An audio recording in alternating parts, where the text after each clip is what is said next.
Assalamualaikum warahmatullahi wabarakatuh. Selamat pagi anak-anak. Bagaimana kabar kalian pagi hari ini?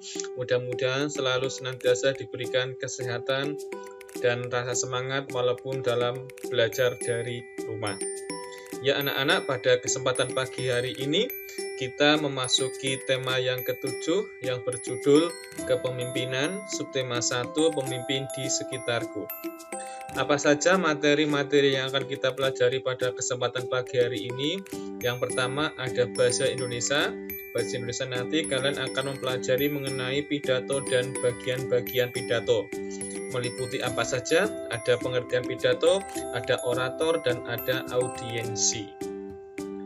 Pada mata pelajaran ilmu pengetahuan alam atau IPA, anak-anak akan mempelajari mengenai perbandingan fisik anak laki-laki dan perempuan sebelum dan saat pubertas. Jadi nanti kalian bisa membandingkan bagaimana kondisi fisik kalian sebelum, saat, dan setelah masa pubertas. SPDP, kalian akan mempelajari mengenai tangga nada dan interval nada. Kedua materi ini tentunya sudah tidak asing bagi kalian karena sudah sering kalian pelajari di semester yang pertama. Kemudian di mata pelajaran PPKN, nantinya kalian akan mempelajari mengenai penerapan sila pertama dan kedua Pancasila di dalam kehidupan sehari-hari. Dan yang terakhir, mata pelajaran IPS, kalian akan mempelajari bagaimana peranan Indonesia dalam bidang ekonomi dan politik organisasi negara-negara Asia Tenggara atau yang disebut dengan ASEAN. Ya anak-anak, marilah kita memasuki pada materi yang pertama, yaitu bahasa Indonesia. Ya, perhatikan teks berikut. Ibu RT Sang Pemersatu. Kampung Sehat Melati menjadi kampung percontohan. Kampung ini sering dikunjungi masyarakat dari berbagai penjuru. Lingkungan yang bersih, warga yang sehat, dan warga yang kreatif sering diliput berbagai media untuk dijadikan panutan masyarakat. Tidak seperti lazimnya permukiman lain, warga Kampung Sehat Melati mendaulat seorang ibu sebagai ketua RT. Ia adalah Ibu Erika, seorang guru sekolah dasar yang ramah, bersahaja, dan juga berwibawa. Bagi warga, Ibu Erika adalah pengayom yang selalu dapat mereka datangi untuk mencari solusi berbagai masalah. Ibu Erika menyadari bahwa kehidupan bermasyarakat kadang menimbulkan perselisihan. Perselisihan karena adanya perbedaan nilai-nilai antar anggota masyarakat. Oleh karena itu, Ibu Erika berinisiatif untuk memperbanyak kegiatan yang melibatkan seluruh warga. Senam sehat bersama misalnya, bukan sekedar ingin mewujudkan masyarakat sehat, tapi juga bertujuan mempererat hubungan antar warga. Setelah senam, warga berkumpul di lapangan. Mereka membawa makanan kecil untuk dinikmati bersama sambil bertukar cerita. Ibu Erika juga mengajak warga mempraktikkan pengelolaan sampah mandiri. Untuk memotivasi warga, Ibu Erika ikut bekerja membersihkan lingkungan dalam setiap kegiatan kerja bakti. Ibu Erika berencana mendirikan pos pelayanan terpadu. Ketika memaparkan rencananya di hadapan seluruh warga, ia menyampaikan ajakannya. Selamat pagi Bapak dan Ibu, selamat datang di acara kebersamaan yang diadakan di hari Minggu ini. Saya sangat senang dapat bertemu seluruh warga pada acara yang menyatukan kita semua. Bapak dan Ibu, pada kesempatan ini saya ingin menyampaikan pentingnya kebersamaan untuk kesejahteraan warga. Kesejahteraan yang saya maksud kali ini adalah kesehatan. Bagi saya, warga yang sejahtera adalah warga yang sehat. Wargaku tercinta, kita boleh berbangga, kampung kita dijadikan contoh oleh banyak pihak. Pola hidup bersih yang kita nikmati hasilnya ternyata tidak hanya bermanfaat bagi diri kita sendiri, namun kita tidak boleh berpuas diri. Masih banyak hal yang harus kita kembangkan bersama untuk menjadi lebih baik, lebih sehat, dan lebih sejahtera. Untuk melanjutkan cita-cita mewujudkan kampung sehat, saya mengajak seluruh warga aktif terlibat dalam pos pelayanan terpadu yang akan kita kelola bersama. Mari kita berusaha mewujudkan masyarakat sehat secara mandiri. Saya percaya bahwa kesehatan masyarakat harus menjadi perhatian kita semua. Saya menunggu peran setiap warga.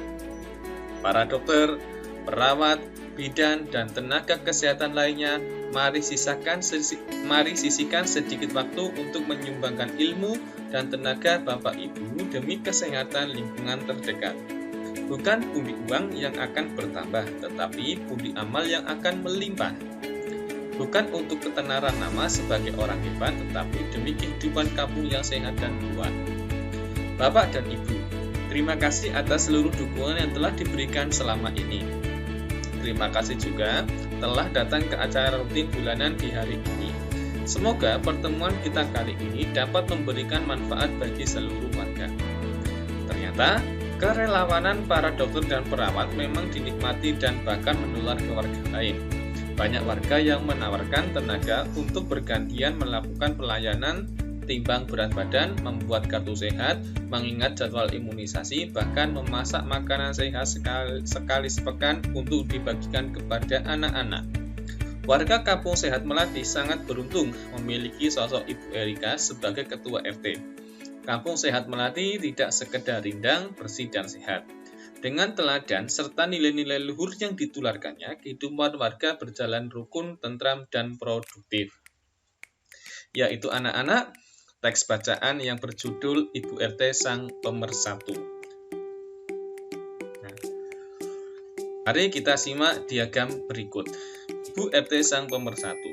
Dari teks bacaan tersebut, mari kita identifikasi bersama siapakah nama pembicara dalam pidato pada bacaan, siapa pendengar pidato, dan bagaimana sikap kepemimpinan Ibu RT dalam bacaan itu. Nah, nama pembicara dalam pidato pada bacaan tersebut adalah Ibu Erika. Di situ sudah sangat jelas sekali. Dan siapa pendengar pidato dari Ibu Erika? Ya, pendengarnya adalah warga Kampung Sehat Melati. Kemudian, bagaimana sikap kepemimpinan Ibu RT dalam bacaan itu? Ya, Ibu Erika dikenal dengan sikapnya yang ramah, bersahaja, dan berwibawa. Ibu Erika juga peduli kesejahteraan warganya. Anak-anak, perlu kalian ketahui, apa yang tadi kalian dengarkan di dalam teks yang Pak Guru baca itu merupakan salah satu jenis dari pidato. Apakah yang dimaksud dengan pidato? Pidato adalah kegiatan menyampaikan informasi di depan umum kepada banyak orang. Seperti contoh pada gambar di samping, kalau kita bisa melihat dan menyimpulkan, bapak-bapak yang berbaju putih itu adalah orang yang berpidato. Sedangkan orang-orang yang lainnya itu orang yang mendengarkan. Saat berpidato diperlukan adanya orator dan audiensi. Apa pengertian dari kedua kata tersebut? Orator adalah orang yang berpidato. Nah, jadi bapak-bapak yang berpakaian baju putih itu merupakan orator karena dia yang berpidato. Sedangkan audiensi adalah orang yang mendengarkan orator berpidato. Ini anak-anak, ya. Ini audiensinya. Mereka yang mendengarkan orator dalam berpidato. Teks pidato biasanya berisi tema seperti kebersihan lingkungan, Hari Kartini, Hari Ulang Tahun Kemerdekaan Indonesia, kemudian keamanan lingkungan, Hari Pendidikan, dan lain sebagainya. Nah, kemudian, apakah kalian tahu apa saja bagian-bagian dari pidato?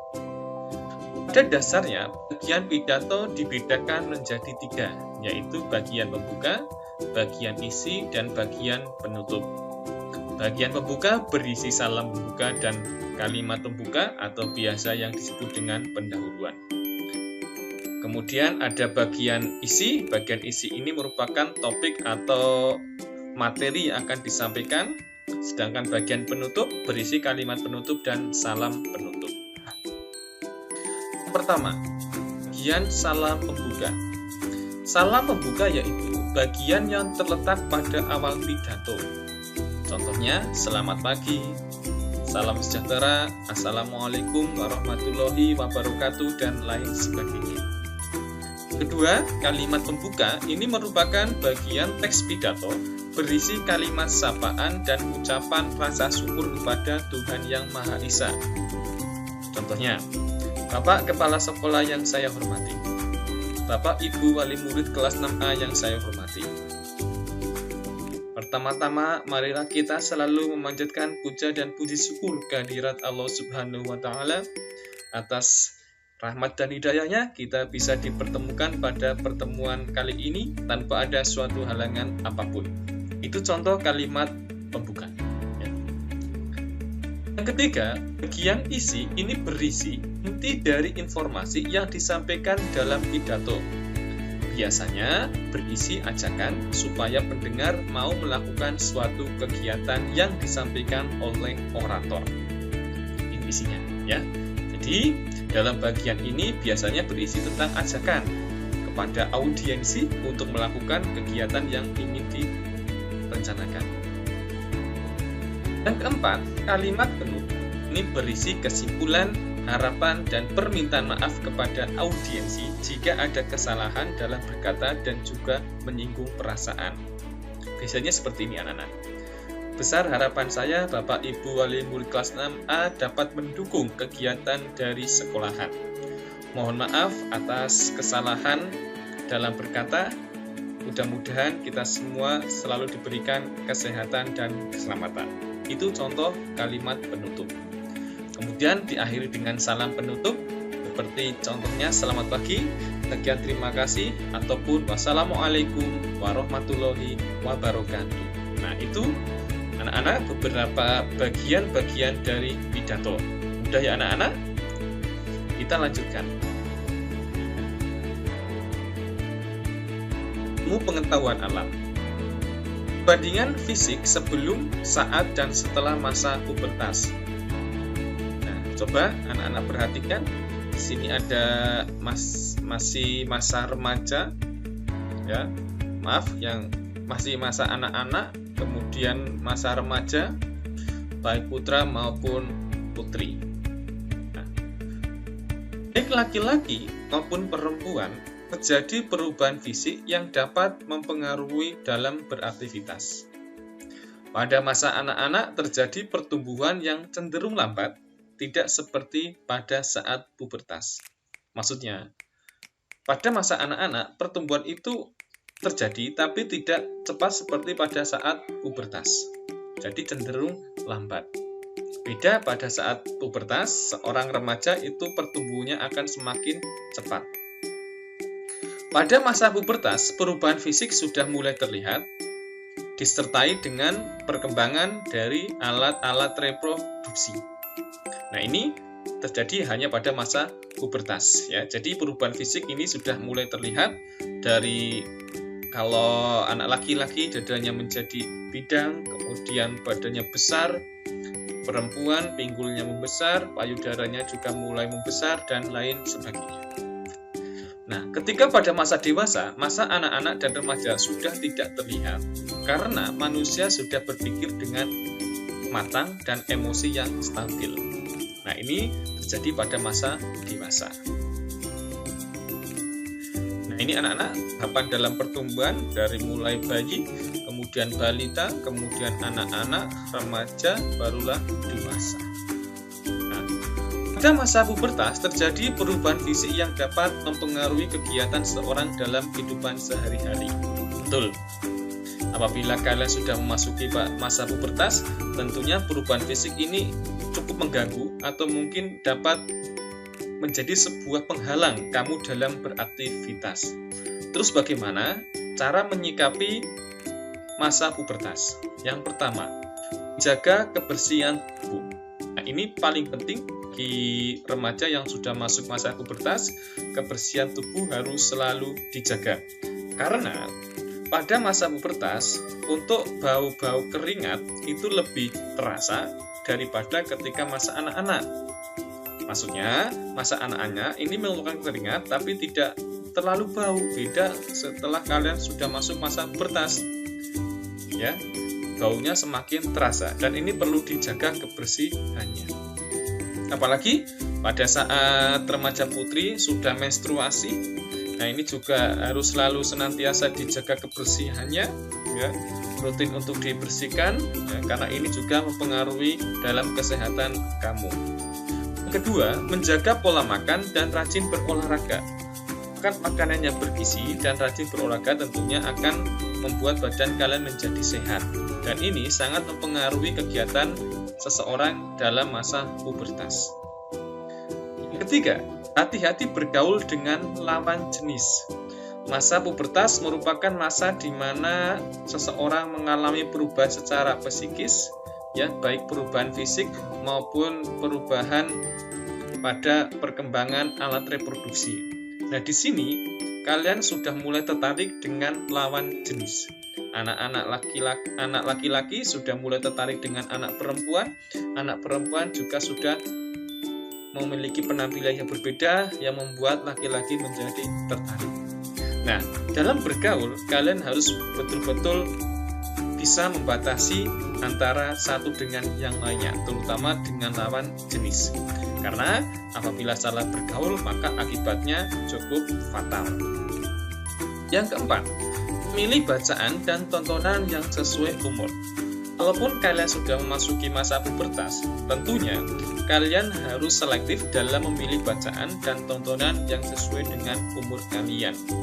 Pada tayangan-tayangan televisi sudah ada simbol atau lambang, ya, ketika kamu menonton televisi mungkin ada tulisan BO, itu namanya adalah bimbingan orang tua, itu berarti kamu boleh menonton. Kemudian anak-anak itu juga kamu boleh menonton, remaja 13 tahun itu juga kamu boleh menonton. Jadi tentunya kalian harus betul-betul memahami dan bisa memilih bacaan dan tontonan yang tepat, mana yang baik, mana yang tidak baik, mana yang harus ditiru, mana yang tidak boleh ditiru. Yang kelima, rajin beribadah sesuai agama masing-masing. Tentunya selain 1-4 itu, kamu juga harus mendekatkan diri kepada Tuhan Yang Maha Esa, Allah Subhanahu wa Ta'ala, agar selalu diberikan perlindungan, ya. Ini merupakan faktor internal yang menentukan kalian dalam beraktivitas. Setelah kalian mempelajari masa pubertas atau perubahan fisik pada laki-laki dan perempuan, sekarang kita masuk pada mata pelajaran SPD, yaitu tangga nada dan interval nada. Apa yang dimaksud dengan tangga nada? Tangga nada dasar adalah tangga nada dasar 1 atau Do atau sama dengan C. Jarak antar satu nada dengan nada lainnya disebut interval nada. Ini sudah pernah, ya, kemarin pada semester 1 dan awal semester 2. Nah, ini contoh anak-anak, ini interval nada diatonis mayor, jaraknya 1, 1, setengah, 1, 1, 1, setengah. Dimulai dengan nada C, ya, berakhir pula dengan nada C. Nah, untuk mengetahui jarak nada, kita dapat mengetahui dengan tanda kromatik. Tanda kromatik adalah tanda yang digunakan untuk menaikkan dan menurunkan nada. Dari 1 kita naikkan jadi 1,5 atau 1 itu dengan menggunakan tanda kromatik. Nah, ini salah satu lagu wajib nasional yang berjudul Ibu Kita Kartini. Kalau kamu amati itu pojok kiri atas D sama dengan Do. Ini, ya, anak-anak. Ini D sama dengan Do, ini berarti diawali dengan nada dasar D. Nah, ini kan contoh tanda kromatik yaitu tanda kres dan tanda mol. Apa yang dimaksud dengan tanda kres? Tanda kres adalah tanda kromatik yang berfungsi untuk menaikkan setengah nada. Berbeda atau berlawanan dengan tanda mol. Ini merupakan tanda yang berfungsi untuk menurunkan setengah nada. Contoh lagu Ibu Kita Kartini, ya. Lagu di samping menggunakan nada dasar D. D sama dengan Do. Termasuk lagu dengan tangga nada diatonis mayor. Lagu ini memiliki tanda 2 kres. Mana 2 kres, anak-anak? Ini 2 kresnya. Ya. Artinya ada dua nada, yaitu nada F, artinya ada dua nada yaitu F dan C, yang apabila dinaikkan setengah menjadi fish dan cheese, ya. Beda dengan lagu Butet, lagu yang berasal dari Sumatera Utara, daerah Tapanuli. Ini nada dasarnya yaitu Bu sama dengan F, ya. Termasuk lagu dengan tangga nada diatonis mayor, memiliki tanda 1 mol, artinya ada satu nada yaitu B yang diturunkan setengah nada menjadi bass. Nah, berbicara mengenai tangga nada diatonis mayor, ini tentunya kamu sudah paham apa ciri-cirinya. Yang pertama, bersifat riang gembira, ya. Diawali dengan nada C sama dengan Do, ya. Kemudian memiliki interval 1, 1, setengah, 1, 1, 1, setengah. Itu tangga nada diatonis mayor. Ibu kita Kartini dengan Butet ini merupakan beberapa contoh lagu yang bertangga nada diatonis mayor. Bagaimana anak-anak? Cukup mudah dipahami ya? Ya, mudah tentunya. Nah, pada materi PPKN, kalian akan mempelajari beberapa sila-sila Pancasila. Pada subtema 1 ini, kalian mempelajari sila pertama dan sila yang kedua. Apa yang kalian pelajari? Yang kalian pelajari adalah nilai-nilai yang terkandung dalam sila-sila Pancasila. Sila yang pertama, yang berbunyi ketuhanan yang Maha Esa, ini mengandung arti bahwa bangsa Indonesia percaya dan takwa terhadap Tuhan yang Maha Esa. Jadi masyarakat Indonesia itu percaya dan takwa tentang keberadaan atau tentang adanya Tuhan Sang Pencipta, Allah SWT, ya. Apa saja nilai-nilai dari sila Pancasila? Di sini, pemimpin yang baik adalah pemimpin yang berlandaskan Pancasila. Seorang pemimpin harus menerapkan sila-sila ketuhanan dalam masyarakat. Nah, ini anak-anak, nilai-nilai yang terkandung dalam sila pertama Pancasila. Yang pertama, percaya dan takwa kepada Tuhan yang Maha Esa. Nah, tentunya ini sudah menjadi kewajiban kita dalam hubungannya dengan Tuhan. Yang kedua, hormat, menghormati, dan bekerja sama antar pemeluk agama yang berbeda-beda terhadap Tuhan yang Maha Esa. Yang ketiga, membina kerukunan hidup antar umat beragama. 4. Agama dan kepercayaan adalah masalah hubungan pribadi manusia dengan Tuhan yang Maha Esa. Jadi kita tidak boleh mensangkut pautkan dengan kehidupan-kehidupan yang lainnya, ya. Yang kelima, mengembangkan sikap saling menghormati kebebasan dalam menjalankan ibadah. Yang keenam, tidak memaksakan suatu agama dan kepercayaan kepada orang lain. Nah, ini diharapkan seorang pemimpin yang baik ini bisa menerapkan nilai-nilai sila pertama Pancasila. Sama juga seperti pada sila kedua Pancasila yang dilambangkan dengan rantai yang berbunyi kemanusiaan yang adil dan beradab.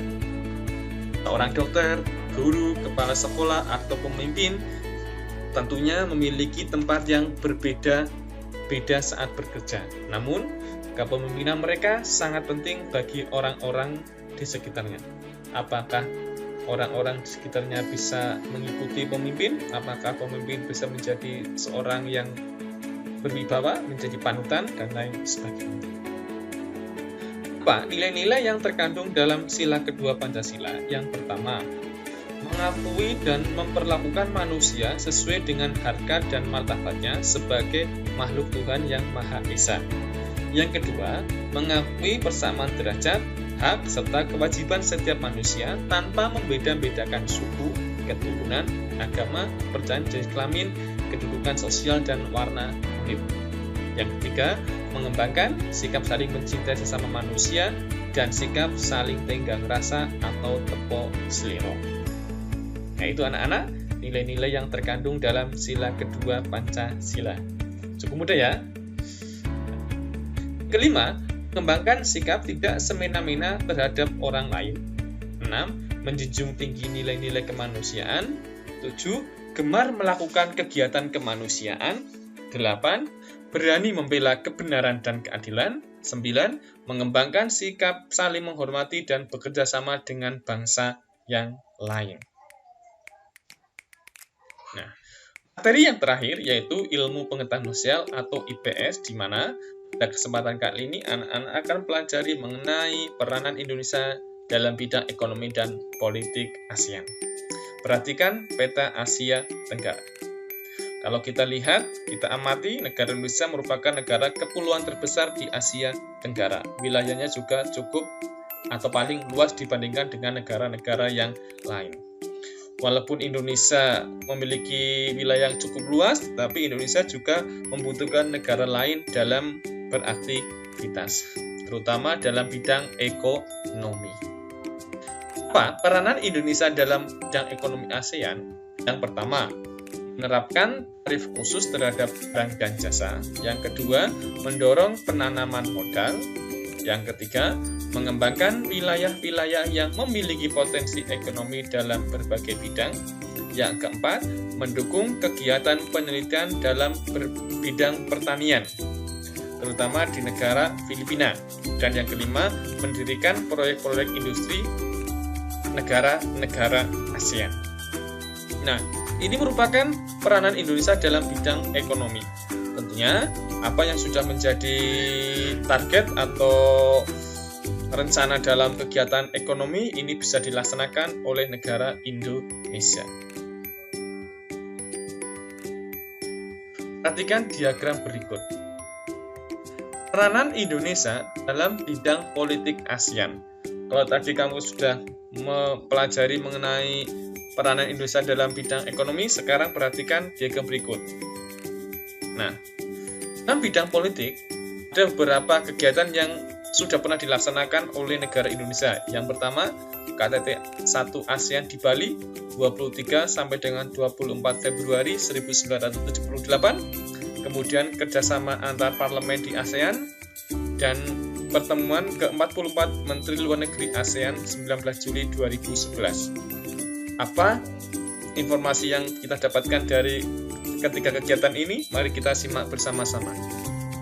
Ya, KTT 1 ASEAN di Bali.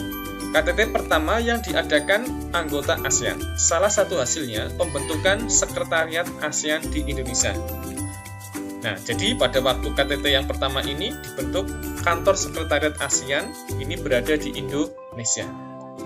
Apa peranan Indonesia menjadi penyelenggara KTT ASEAN? Jakarta menjadi pusat sekretariat ASEAN, dan Indonesia terpilih menjadi Sekretaris Jenderal ASEAN. Itu pada KTT yang pertama.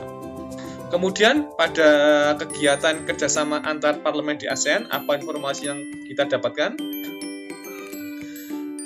Kegiatan ini merupakan dan yang didirikan untuk meningkatkan kerjasama antar parlemen negara-negara ASEAN. Peranannya mengusulkan pembentukan kerjasama antar parlemen tahun 1974. Indonesia bersama Thailand, Filipina, Singapura, dan Malaysia resmi mendirikan kerjasama antar parlemen tahun 1977. Ya, sedangkan yang ketiga, pertemuan ke-44 Menteri Luar Negeri ASEAN. Apa yang kita dapatkan informasi? Itu pertemuan para Menteri Luar Negeri negara-negara yang menjadi anggota organisasi ASEAN yang dinamakan dengan Annual Ministerial Meeting yang dilaksanakan setiap tahun sekali. Nah, penyelenggaranya itu bergantian anak-anak. Kalau misalnya tahun ini Indonesia, tahun berikutnya Malaysia, tahun berikutnya Singapura, dan seterusnya. Apa peranan Indonesia? Peranan Indonesia sebagai penyelenggara dengan salah satu hasilnya yaitu pembahasan pembentukan Institut Perdamaian dan Rekonsiliasi. Yaitu anak-anak, dengan berakhirnya mata pelajaran IPS berarti berakhir pula pertemuan kita pada subtema 1, tema yang ke-7. Mudah-mudahan apa yang Pak Guru berikan kepada kalian bisa kalian pahami. Ya. Sekian dan terima kasih dari Pak Guru. Tetap jaga kesehatan, selalu menggunakan masker, jaga jarak, dan salam sehat selalu. Pak Guru akhiri. Wabillahi taufiq wal hidayah. Wassalamualaikum warahmatullahi wabarakatuh.